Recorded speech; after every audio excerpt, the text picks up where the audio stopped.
जय जगन्नाथ। जगत के नाथ जगन्नाथ जी के कुछ अलौकिक कथाओं में से आज एक कथा में हम जानकारी लेना चाहेंगे और आइए हम दर्शन कराते हैं आपको महाप्रभु पतित पावन।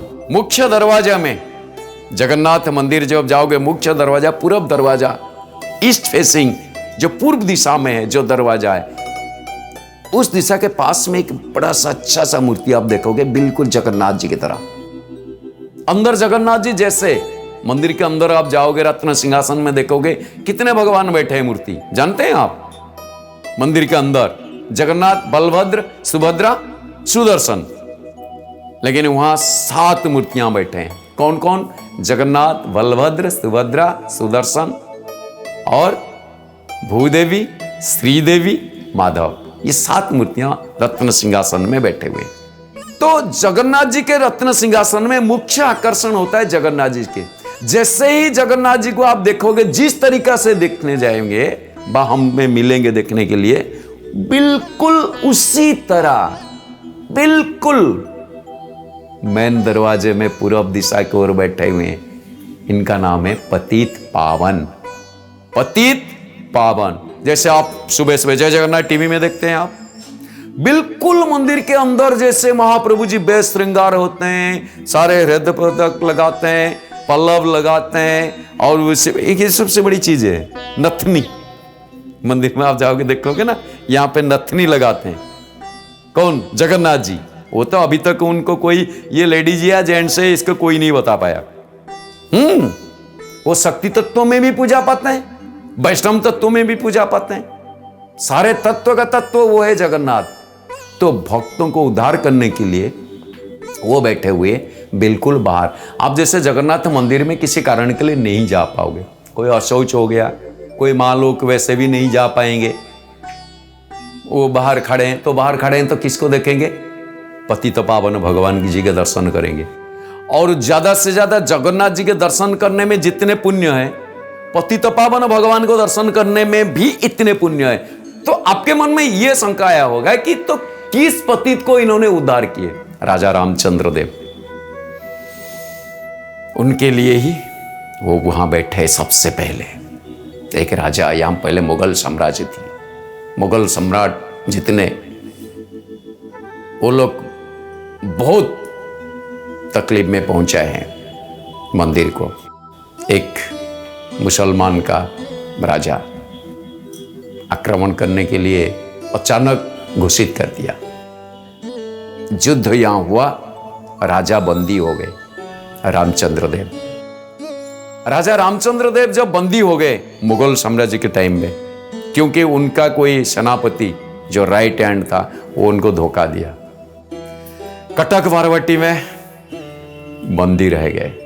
तो जैसे ही उन्होंने बंदी करके रखे, तो उन्होंने जगन्नाथ जी को पूरे समर्पण भाव से बंदी होकर रह गया। इतने में अचानक एक आवाज सी आई, धीरे धीरे एक आवाज, अरे कोई नारी मूर्ति पास में आ रहा है। वो कह रहा है, डरो मत राजा, मैं तुम्हें प्यार करती हूं, मैं सुलेमान जी के बहन हूं, आइए आप प्यार के हाथ बढ़ाइए और यहां से मुक्त हो जाइए। तो राजा रामचंद्र देव ये बोले, नहीं हो सकता। क्यों? आप हो मुसलमान, मैं हिंदू और मेरा आराध्य जगन्नाथ। तो उसने जाके सीधे अपने भाई से बोला, भाई बता दिया कि बहन की प्यार में तो भाई पागल है। उसने आके सीधे बोला, राजा एक चीज है, अगर मेरी बहन रिजिया को आप कबूल करोगे तो तुम्हारे मंदिर को मैं कुछ नहीं कर सकता, नहीं तो कल सुबह देखोगे मंदिर पूरे मिट्टी में मिल जाएगा। बोलो क्या चाहिए? 2 दिन का मोहलत दे रहा हूं, सोच के बताना मुझे। तो रामचंद्र देव क्या करें, कुछ नहीं समझ नहीं पाए। इधर मंदिर और पूरे मुगल साम्राज्य का बहुत तगड़ीपन चल रहा था उस टाइम, बहुत मजबूत थे। आखिरी में मजबूरन हाँ करना पड़ा, निकाह हो गई रिजिया सुल्तान के साथ। रामचंद्र देव खुर्दागढ़ में जाकर रहने लगे। लेकिन रामचंद्र देव की याद आता है, मेरी जगन्नाथ, जगत के नाथ जगन्नाथ जी के दर्शन करने कैसे जाऊं। मौका देख के एक दिन आके पुरी में पहुंचे। जगन्नाथ जी के दर्शन के बारे, लेकिन वहीं पे एक हो गया उल्टा। क्या? जितने सेवायत थे उन्हें सीधा मना कर दिया, आप विधर्मी हो गए राजन, आप मंदिर के अंदर नहीं जा सकते हो। और यहाँ पे ये कहावत आ गया कि राजा हम लोगों को सब यहाँ पे ऐसे ही छोड़ के यहाँ किसी बेगम के पाले में पड़ गए, किसी मुसलमान से शादी कर लिया, रिजिया सुल्ताना से शादी कर लिया। अफवाह, ऐसा तो होता रहता है, तो क्या करें। लेकिन राजा रामचंद्र देव को ही पता और जगन्नाथ जी को पता। हाथ जोड़ के बहुत काकुति मिनती हुए, बहुत क्षमा मांगे, प्रभु क्या ये दुनिया नहीं जानता है लेकिन आप तो जानते हो ना, बोलिए मैंने सही किया या गलत किया, क्या किया मैंने, क्या आपको पता नहीं? आप जानते नहीं? क्यों मेरे को आप दर्शन से बहिष्कार कर रहे हो? क्यों मेरे को दर्शन नहीं देते हो? मेरा कसूर क्या है? मुझे माफ कर दो, मैं आपके दर्शन बिना नहीं रह सकता हूं। भक्तवत्सल भगवान बोले स्वप्ना में राजन, राजा चिंता मत करो, बहुत जल्दी तुम मेरे दरवाजे पे ही मुझे देखोगे। और उस टाइम बड़े पंडा जी को स्वप्नादेश हुई।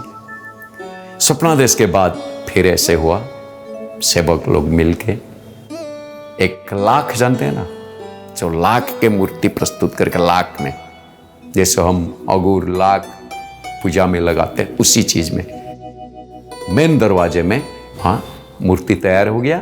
जैसे ही जगन्नाथ जी है और ऐसे ये मूर्ति है, तो राजा रामचंद्र देव वहीं पे उन्हें दर्शन किए, हमेशा प्रणाम जनाए।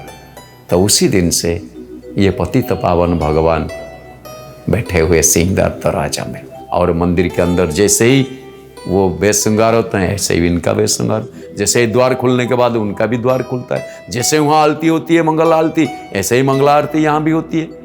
और जैसे ही वो अवकाश होता है, जो नीति होता है जगन्नाथ मंदिर में, वैसे ही यहाँ पे भी अवकाश होते हैं, तो वही नीति यहाँ पे होता है। वैसे ही संध्या आरती होती है, वैसे ही वैदिक हिस्सा में महाप्रभु जी के सारे नीति कांति चलती है, और उसमें भी सेवक लगे हुए, पूजा पंडा सेवक लगे हुए, भोग भी ऐसे होता है, आरती भी ऐसे होता है, वो भी ऐसे ही विश्राम करने जाते हैं। तो आइए, ऐसे ही अलौकिक कथा से जुड़ने के लिए आप लोगों को धन्यवाद। ऐसे हमारे साथ जुड़ते रहिए, और जगन्नाथ जी की, जो जगत के नाथ जगन्नाथ, इनके बारे बहुत सारे अलौकिक कथा की जानकारी लेके हम फिर मिलेंगे। तब तक हम यही बोलते रहेंगे, कुछ कर दिखाओ ऐसा कि दुनिया कहे आप जैसा। जय जगन्नाथ।